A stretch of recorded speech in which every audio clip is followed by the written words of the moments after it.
So I won't spend a lot of time talking about our next speaker, but you will be delighted to hear what he has to say. Professor Vlahos has been in academia, he's been in government, he's seen it all, and this is a great talk. We had a little preview with the scholars yesterday, so you're going to love this one. Professor Michael Vlahos.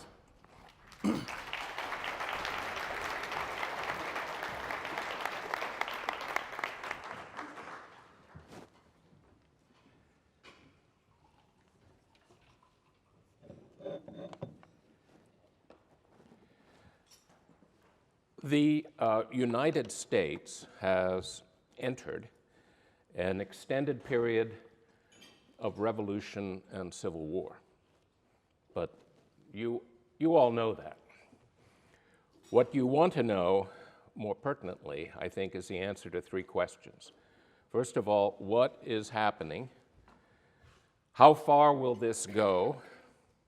And where will we end up on the other side? So my answers are based on comparing patterns and dynamics of three other revolutions and civil wars. First, the English Revolution and Civil War of the mid to later 17th century, which had a great effect on our founders, by the way. Second, the French Revolution, which is celebrated and has many things to tell us. And finally, the American Civil War. Now, all of these revolutions were extended. They weren't simply the period, for example, that the Cavaliers and Roundheads were fighting on the fields of Naseby. It wasn't simply the period of the Terror from, say, 1792 to 96. And the Civil War wasn't 1861 to 65. The American Civil War was well underway by 1857 and didn't end until 1877. So we have to keep this in mind when talking about what lies ahead for us. Now, revolution and civil war are just different modalities of the same national upheaval. And that is the coming apart and the putting back together of the constitutional order. First and foremost, this is a story of elites gone wrong. But elites always go wrong, all the time.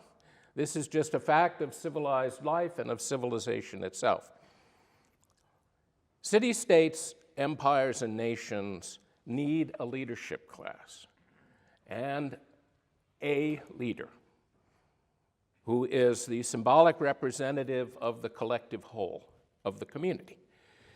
So the leadership class is there because of its outstanding, successful historical performance as wealth creators, as the leaders in war and the makers of national destiny, the keepers of the sacred narrative of the nation from past to future.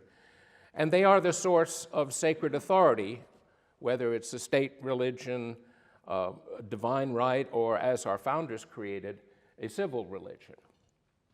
So they're there for a reason.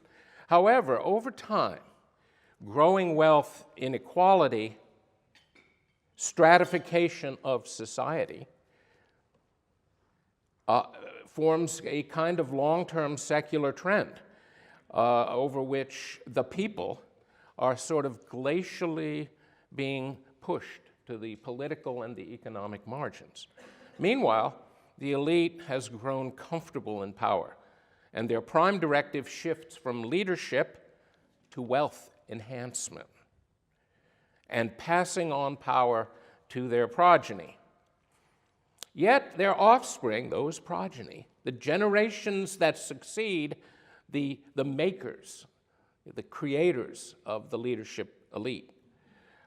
They are increasingly, generation by generation, more spoiled and more narcissistic, and worst of all, most of all, less competent.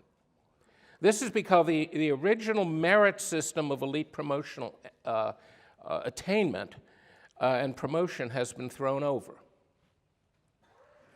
The elite faces competition. It emerges from a new and rising elite or simply from the people. The leadership class is at this point viscerally unwilling to accommodate to change. And increasingly, the ruling class right to rule is questioned. Yet, the need to hold on to power becomes the deep conviction of the elite. The competitors, the new elites or resistant people become existential threats to their way of life.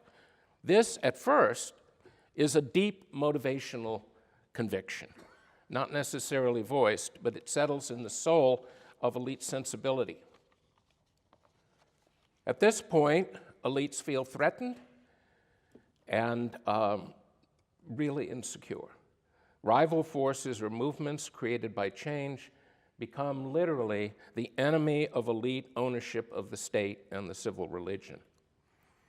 Elite conviction rises that only it can lead society, and they come to believe that only they can save or stave off the peril of disorder that they see on the horizon. So when they're confronted by opposing movements, this leads to the creation of an elite ideology that rationalizes their need to control and dominate. And this, furthermore, serves as an all-absolving dispensation that allows them, A, to believe that they are the only savior of the deplorable masses, and yet that, B, those same masses are, absent elite guidance, the enemy of divine order, who will bring calamitous disorder if they take power. Hence, the elite refuses to give up power and will do anything to stay in control, and even if it means sacrificing the constitutional order. Their fervent ideology, moreover, tells them that any path to hold on to power is justified. Hence, constitutional system is outdated and must be reformed.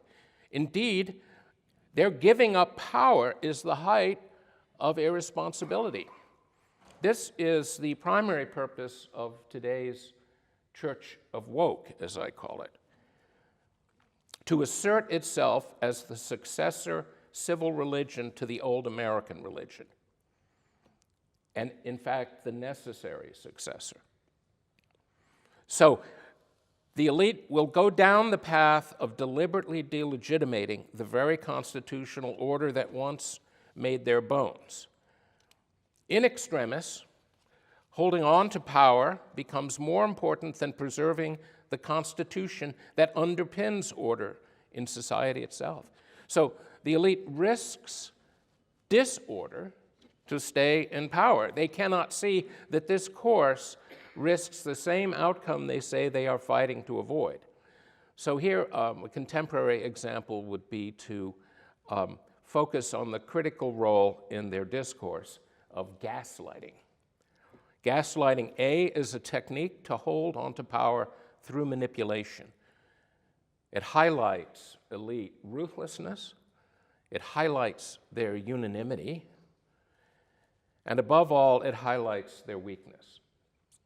Because B, they need to believe the gaslighting in order to continue to believe in the pillars of their ideology.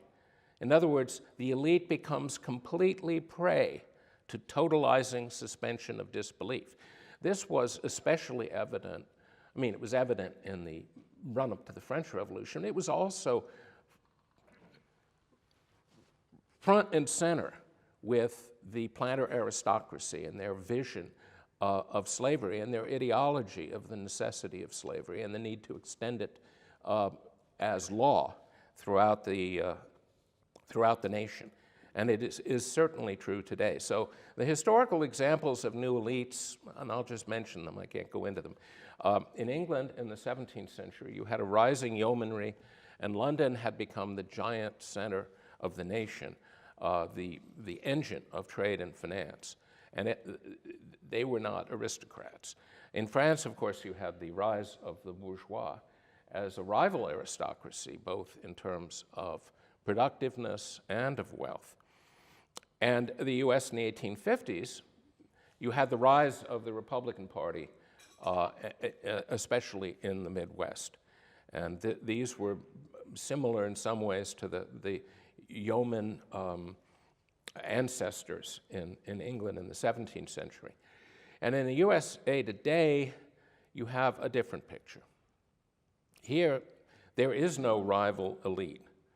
The blue elite, which has coalesced in its present form over the last 50 years, and I watched it in its early days being birthed in the 1970s at Yale. And those people are the ones who are now the gerontocracy of the heart of the blue elite. So there is this difference when you're comparing historical antecedents to what we're facing today. Today, blue owns the wealth, the institutions, what Lenin called the commanding heights, the established media, and the levers of enforcement. They have the arrogance of the antebellum planter aristocracy, who, in its day, thought it owned the Democratic Party and could force their agenda, which came to naught in the Convention of 1860 and led immediately to the breakdown of the constitutional order. But they called themselves, not Democrats, they called themselves the democracy. How interesting is that? Because it's very much like blue today as they intone constantly about our democracy.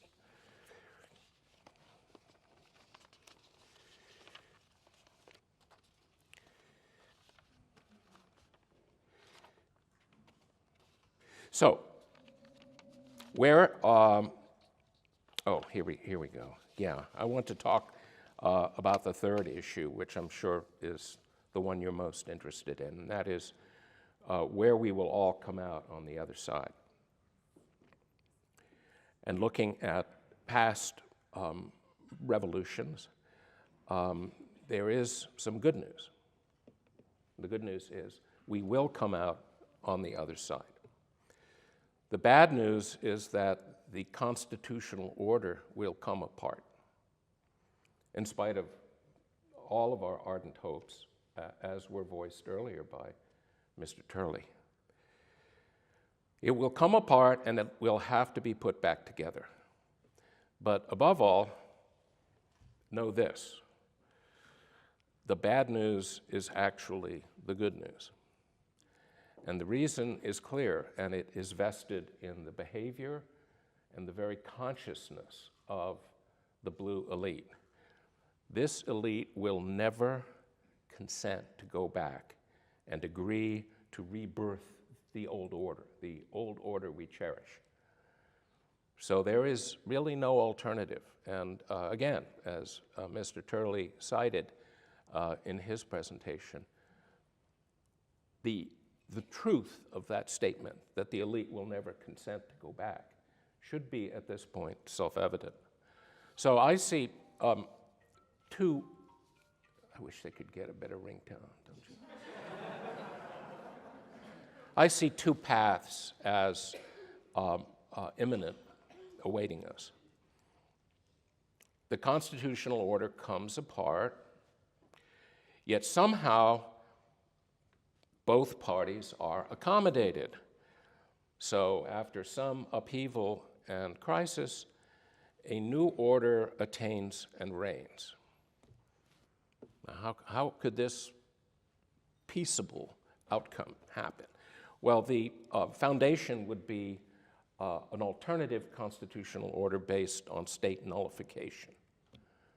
And it would, if it were to emerge, if it were to happen, would have to resemble more of a confederation or a confederacy. It would be as if we were to go back to the misty origins of our own nation when we had something called the Articles of Confederation. So in this possibility, this path, the federal government would be equivalent to and responsible for defense, social security, and some other entitlements, interest on the national debt, and a functioning Treasury Department that could ensure stable currency, and that would be it. Civil war in this path would only be averted because of an aging society that is not ready for this, not ready to go head to head. And you have to remember that in the historical antecedents I mentioned, you had extremely young males as the source of political authority. And if you were to look at the United States in the 1840s and 50s, you had the highest level of voter participation ever in our national life. And these were very young men. They were very ardent and eager. And they were willing to follow the flag, whichever flag it turned out to be after 1860. That was a very different society. It was ready to go to battle. This is a society that couldn't stand more in contrast to that antecedent. And also, the military and the breakup of the military, which could be rooted in the fact that governors have a claim to their national guards and can muster their own militias. There might be a real aversion for the military to engage in any sort of action on one side or the other. And finally, I think most people at this point harbor what I would call fear precedents. The BLM riots, January 6th, opened a little aperture on the way things could be. And I think people don't want that. And finally, in 2024, overreach by the FBI, DHS, and Justice may bring most of us to the conclusion that this has to stop. So this would be an American society says no. And with very motivated state governors with the authority to challenge Washington rulings, they could challenge blue itself. Now, that's the happy outcome. The other outcome, or path, and there's no outcome here, it's all process.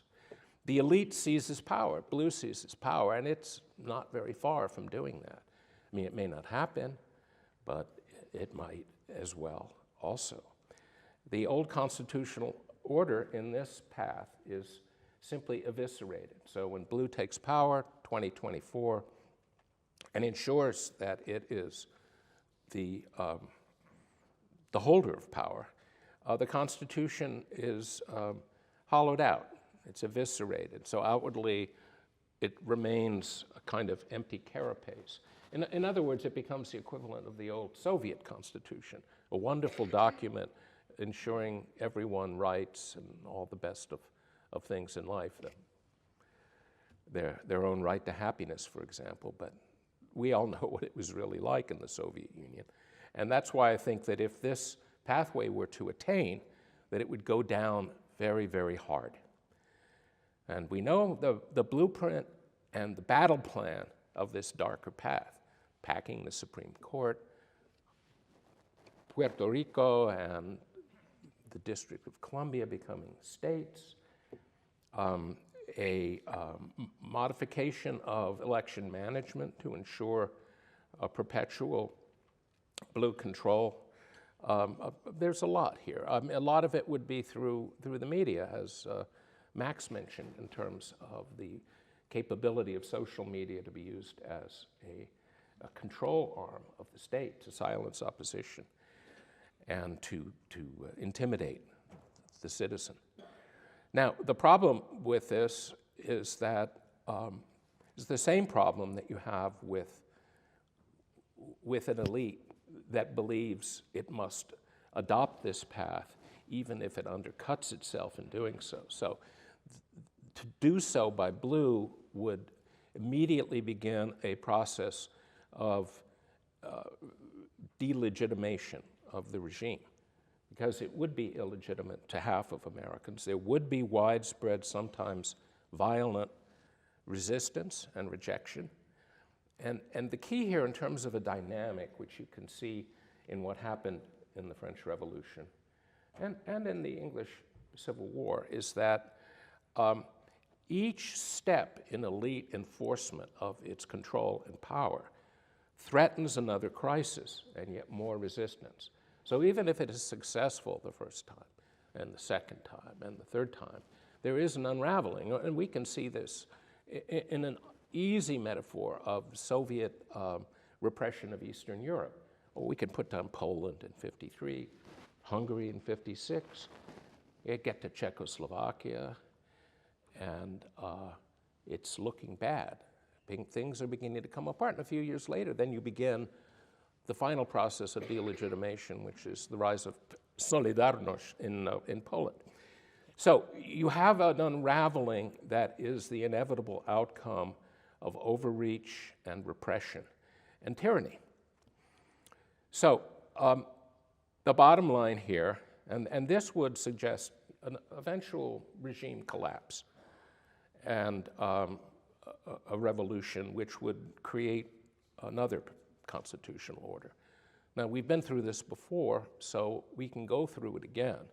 And when I say constitutional order, I don't mean scrapping the Constitution. That would even remain in place in the blue tyranny. However, it does mean that the terms of how the Constitution is both interpreted and enforced would change dramatically.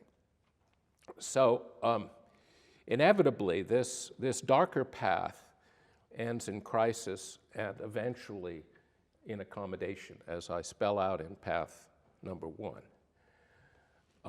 but with more tragedy and pain. And yet there is one thing, and you can't rely on history to give you parallels or lessons, but there is one thing that history does tell us, that societies in this sort of crisis always choose the path of more tragedy and more pain. Thank